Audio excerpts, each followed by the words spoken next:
Hi and welcome to FreeX Financials. My name is Esteban Ferrarotti and I am lead financial analyst at the company. Today we are going to talk about strategic growth, expanding your company.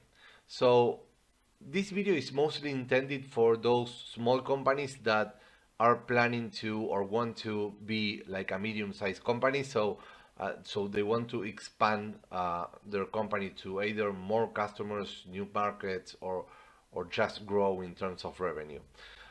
So what we're going to do in this video is to explore different tools and analysis that we can do, like for example, market analysis, risk management, strategic planning, and mergers and acquisitions.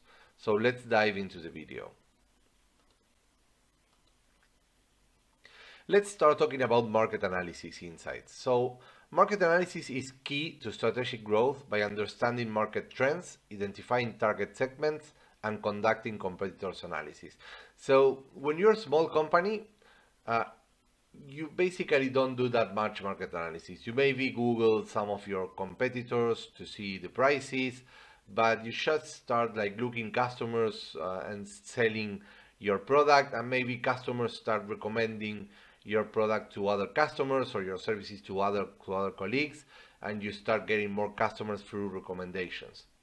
But that kind of growth has limits, and the basic limit is that you cannot, you will never be like a huge company by recommendations, right? So you need to start getting more customers and getting bigger customers also, right? Not maybe more customers, but bigger customers or more important ones.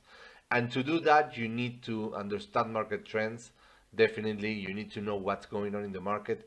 You need to identify the segment that you want to attack. I mean, which is the type of customer that you specifically want to attack, and then study your competitors to see what they are doing now, right? So when we talk about understanding market trends indicate the direction of a market, influencing customer behaviors and industry innovations. For example, the rise of eco-friendly products reflects a growing consumer interest in sustainable options. So you need to identify which are the trends in your market. So if you are, for example, a marketing agency, you need to identify which are the trends in agencies that are larger than yours. How can you identify those trends? Well, I mean, there are several tools that obviously are paid, like for example, hiring someone that makes a market study, but there are some other ways that are cheaper or even for free. For example, you could join mastermind groups. In fact, our layer 4 customers that are our most advanced customers that have already gone through the other 3 layers. If you don't know what I'm talking about when I say layers, please go to the video in the description below to see the video where we explain our business model, that it's based on layers according to the um, customer's size. So one alternative is to join a mastermind group, right? A mastermind about market trends, a mastermind about marketing trends. So one is that. Other one is looking at social media, right? Social media will tell you the trends. So if you look at, I don't know, Facebook groups, YouTube channels. So what are the YouTubers talking about? What is being talked about in YouTube groups? What are influencers talking about in Instagram? So those are ways to find or to understand the market trends.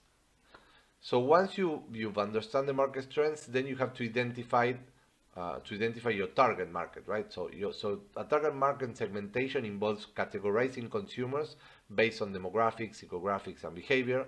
For instance, a tech company may target millennials with personalized digital solutions tailored to their preferences. So if you want to really grow, it's not about having more customers, but it's having sometimes better customers. And those better customers are the ones that you can target through segmentation. So you should evaluate the trends, and based on the trends and your strengths or your capabilities, then you can set or you can select a market segment to attack, and to do that you need to study the market, right? So that's the idea. Select a target market, select a segment, and go for it. But when you select a segment and you start to grow, you start competing with other companies that are larger than yours, right? Let's say that you're a small marketing agency or a small media agency. You will compete with small media agencies for small customers, right? When you start growing and you want to get better customers, bigger customers, then you will start competing with a different type of competitors, right? More professionalized competitors, bigger companies.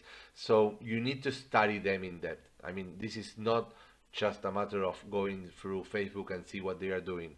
It's studying in depth your competition. So competitor analysis examines the strengths and weaknesses of rival companies to identify market opportunities and threats. For example, analyzing a competitor's pricing strategy can inform a company's pricing decision for competitive advantage.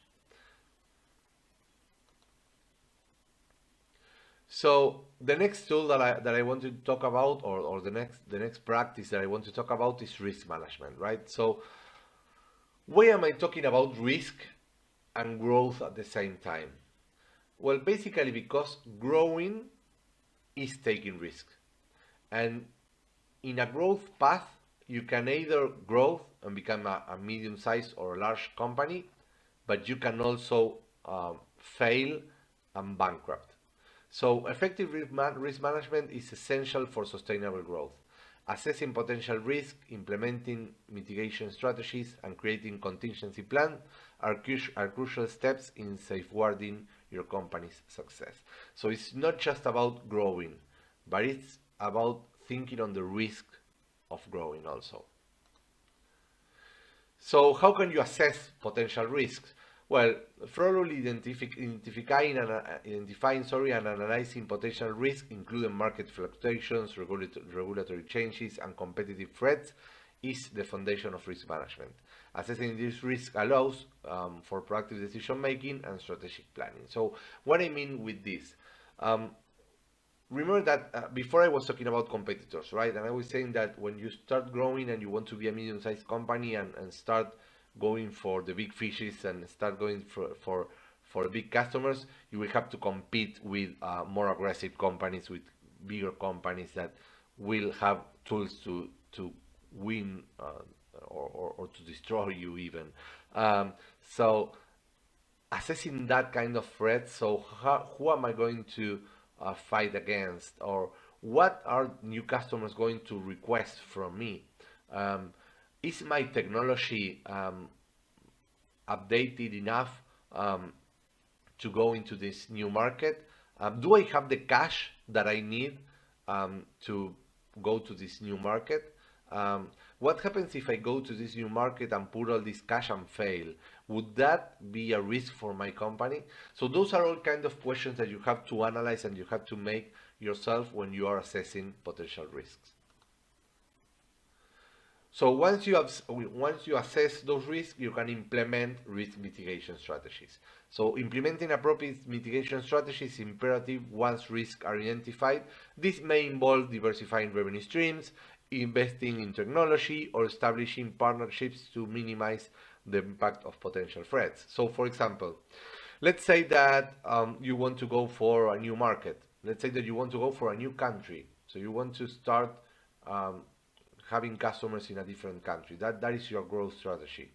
So there is a lot of risk there, right? You have to put a lot of cash, and you will be into a market that you have to understand, and it will take time for you to understand.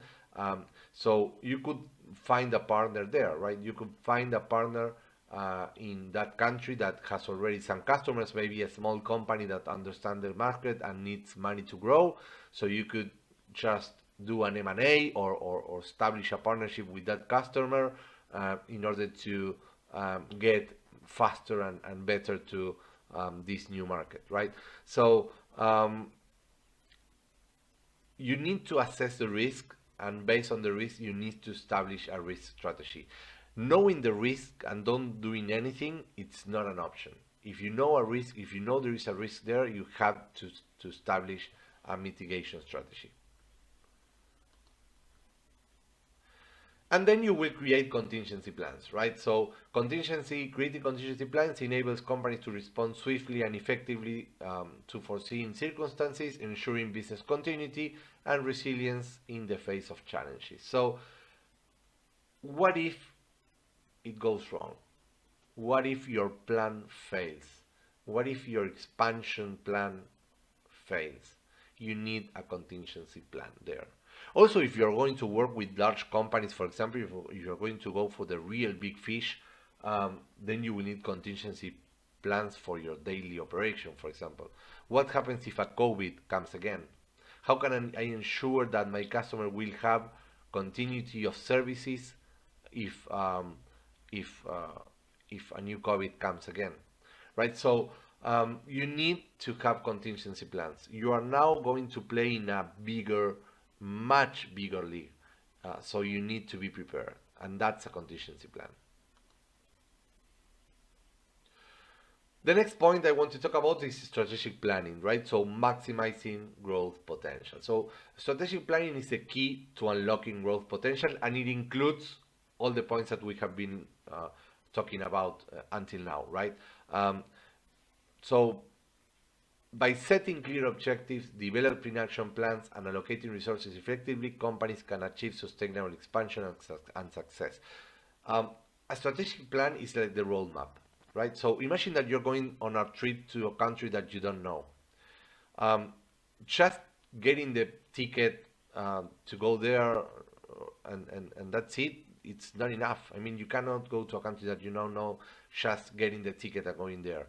Can you do it? I mean, of course you can do it, but there is a high risk that everything will go wrong. I mean, you may find the risk that there are no hotels when you go there, or that you don't know where to get, I don't know, where to change US dollars for the local money, and you cannot pay in dollars, or you can get the risk of not knowing about something that it's really great in that journey, and you will miss it because you didn't plan it ahead. So when we travel, we plan. Why we plan? Because we don't want anything to go wrong. With a company, it's the same. If you are going to grow, you have to set a strategic plan. It's the key to grow. If there is no plan, there is no growth. So the first thing you will do is to set clear goals and objectives. So establishing specific measurable goals ensures a focused approach to growth. Objectives provide direction, clarity, and a benchmark for success. So in fact, you can use the SMART methodology. If you don't know what it is, just Google SMART goals, and see what that's about. But the objectives will give you a direction, will tell you where you will go, and also will tell you if you succeeded. Because if you achieve the goal, it means that you have succeeded, right? Then you develop action plans. So once you set the goals, you develop plans to achieve those goals, right? So action plans outline the steps and tasks needed to achieve organizational goals. They define responsibilities, timeline, and resource required for successful implementation. So um, in fact, when you develop these action plans, for example, a most probable action plan will be the market analysis or the risk assessment. Those will be part of this strategic plan, right? Of these action plans. So you need to do this, and here we come with the financial part of this video, right? We are talking about resources and money here. So when you develop an action plan, you ensure to do that with a financial guy uh, besides you. Um, Developing an action plan without financial assessment, it's really hard, and it's mostly probably that you will fail.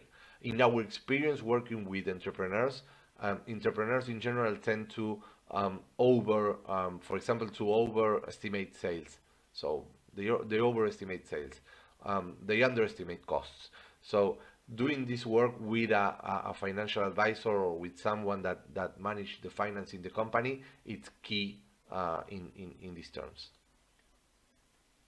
And then you will allocate resources effectively, right? So effective resource allocation involves distributing assets, finances, and manpower optimally to support strategic initiatives.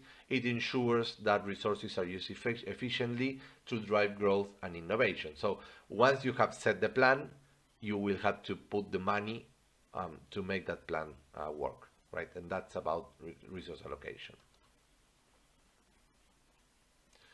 And last but not least is mergers and acquisitions, strategic growth opportunities. What is an M&A or mergers and acquisitions is a process of evaluating potential partners, negotiating deals, and integrating acquired companies in the context of mergers and acquisitions. So when we are talking about mergers and acquisitions, it can be through three different ways, right?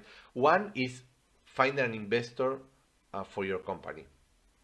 That is a kind of a merger or an acquisition. I mean, you will not be acquiring something. The investor will be acquiring you or a part of your company, but bringing investors in will reduce a lot the risk. Why? Because the money will come from an investor and not within the company. So if the project fails, the company will still have its own money to keep on operating, and there will be plenty of time to gather the money to give back to the investor if the investors requires for it, right? So finding an investor can be key for growth and can empower growth a lot, right? Because the investor will bring money. But there is not, the only way is not finding an investor. I mean, you can always find also a partner, so maybe merge your company with another company, as we were talking about before with the case of going to the new client, to the new country, or you can acquire another company that already knows how to do or how to deal with the specific segment that you want to deal. So maybe you have the money and you have a small company that's specified in that segment that you want to attack, so you can buy that company, and with the company will get all the knowledge and the knowledge of the market. So that would be a shortcut for success. So M&As are key are key for strategic growth, right? So every company at one point will need either an investor or a merger or a partner, right? It's impossible to grow to be a large company with this or without these alternatives. So the first point here, or the first step, is evaluating potential partners, right? So mergers and acquisitions involve assessing the strategic fit, financial health, and synergy between companies to create value and foster growth. So if in the case you are looking for an investor, then you will have to find the investor that it's a strategic fit for the company. And you will have to show that investor that you have financial health and that you can make synergy with him, and both can make more money than he's investing now in the company, right? So that's the key in here. In fact, when we designed the 4 layers program, it's designed for this, right? The first 3 layers will train your company and will prepare your company for the 4th layer, and will prepare your company for a potential merger and acquisition to be successful, right? So financial health and good financial results will be one of the most important points when finding an investor, right? Then you will negotiate deals. The negotiation phase in the mergers and acquisition focus on reaching mutually beneficial agreements that address the interests and concerns of all parties involved. Again, you will negotiate the terms of the deal, either with an investor or with a company that you want to merge with, or a company that you want to acquire. And then you will set the integration strategy, right? So this is more for mergers or acquisitions than for finding an investor. When you find an investor, you just receive him the money. But when you're trying to put those two companies into one, or to merge 2 companies into one, effective integration strategies post-merger are essential for seamless alignment of cultures, systems, and operations, ensuring successful transition and maximizing the deal's value.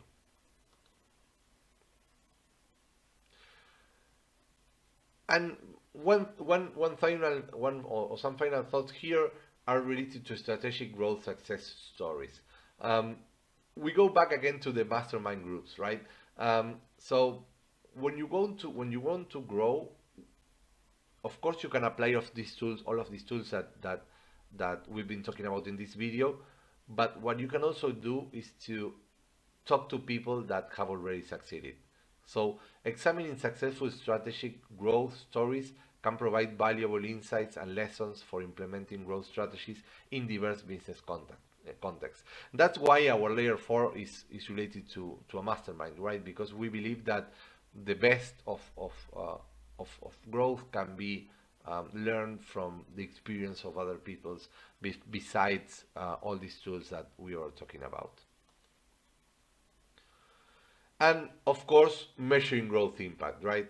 Once you set your strategy and you start growing, measuring the impact of growth strategies involves tracking key performance indicators, analyzing financial metrics, and evaluating the overall success of expansion initiatives.